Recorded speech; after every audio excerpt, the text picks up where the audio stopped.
Okay, so this video probably won't be too long because some of the things I want you to actually look in the book and write down in your notes yourself. Okay, so we on the last video we showed an example where f and g were equal, and so now here's this nice theorem that sort of follows from that fact that we show when f and g were equal. So two functions f and g are equal if and only if, one, the domain of f has to equal the domain of g. And if you look at that last example, you saw that that fit that criteria. And two, for all x belonging to the domain of f of x has to equal g of x. So that's just talking about the outputs have to be the same. Okay. And so here's some definitions of some functions that we might talk about later in the class. They're good functions to know. I just wanted to mention them. And you need to remember these functions. So the identity function is denoted I sub a, and it goes from a to a, and that's given by I sub a of x equals x. Okay, so you can kind of see why it's called the identity function, because whatever you put in, that's what you get out. So that's called our identity function. The characteristic function is let U be some universe and let A be a subset of U. Okay, then, and I believe that's the Greek letter chi, so it's not just an X, I believe it's chi. I hope I'm not wrong. I have to double check that. Someone can double check that, and that should be an X there. So let me just erase this. Hold on, I'm gonna rewrite this.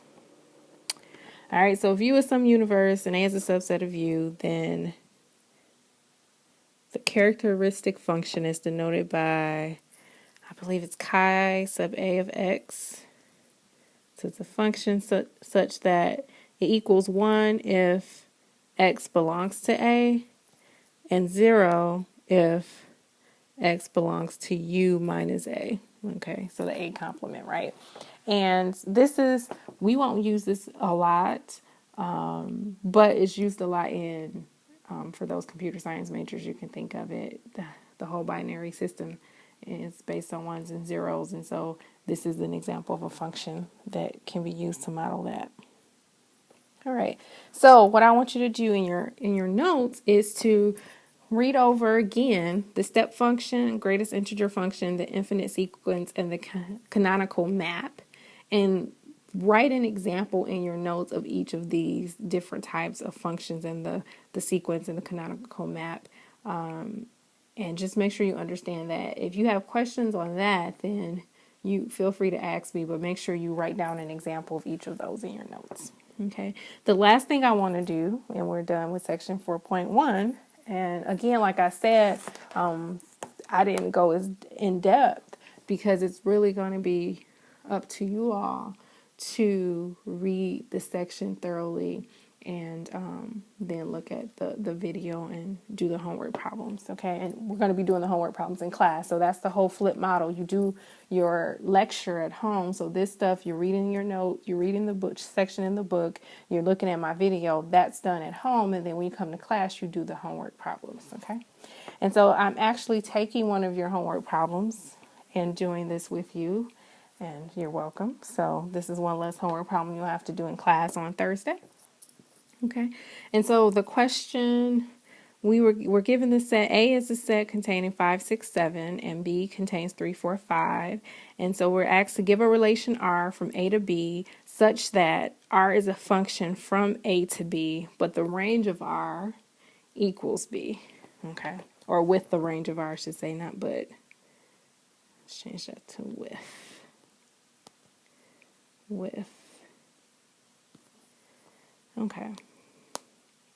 So we know that, so R will equal.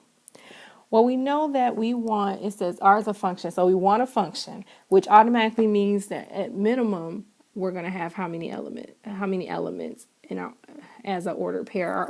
Our elements are ordered pairs, but how many ordered pairs at minimum should we have? 3, right? Because that's the cardinality of A. I want to start using that terminology because when we move forward, we're going to talk a lot about cardinality. So the cardinality of A is 3. right? And we also, so we want to make sure that, so initially 5 needs to go somewhere, 6 needs to go somewhere, and 7 needs to go somewhere, right? And of course, it needs to be a relation from A to B, so it has to be one of these elements that it goes to, right?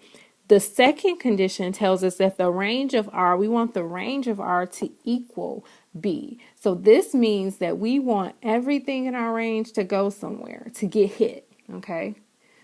So let's say 5 goes to 5, 6 goes to 3, and 7 goes to 4. Okay.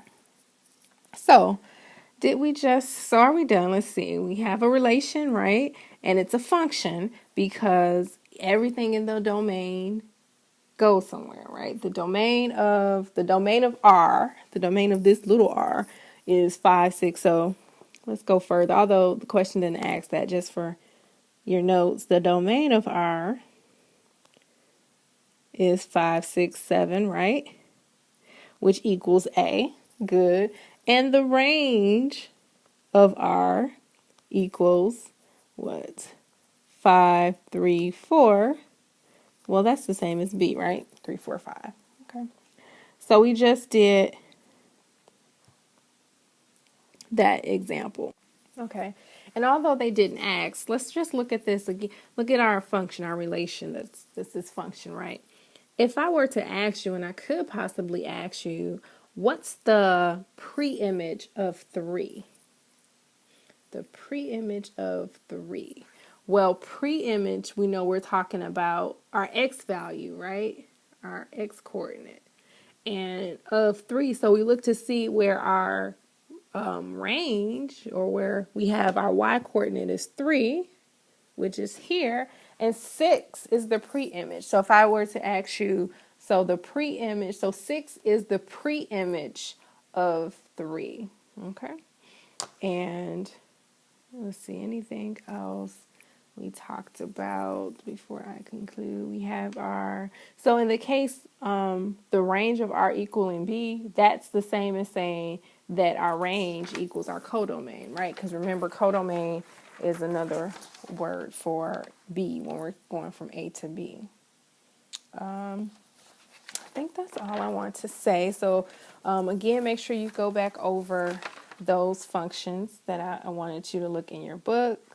And we are done with section 4.1. Usually my goal, and it looks like I'm doing it now, I'm just rambling, so I'm going to stop. But my goal is to really keep these lectures under 20 minutes. It might go to 25, but I really want to keep it under 20 minutes because the goal is for me to maximize my time and really pull out those things that you need, and the other things that you might need as well. You can get those from reading. Okay, so it's really going to be on you, really reading critically and analytically for this course and for the duration of this course. All right, so we are done.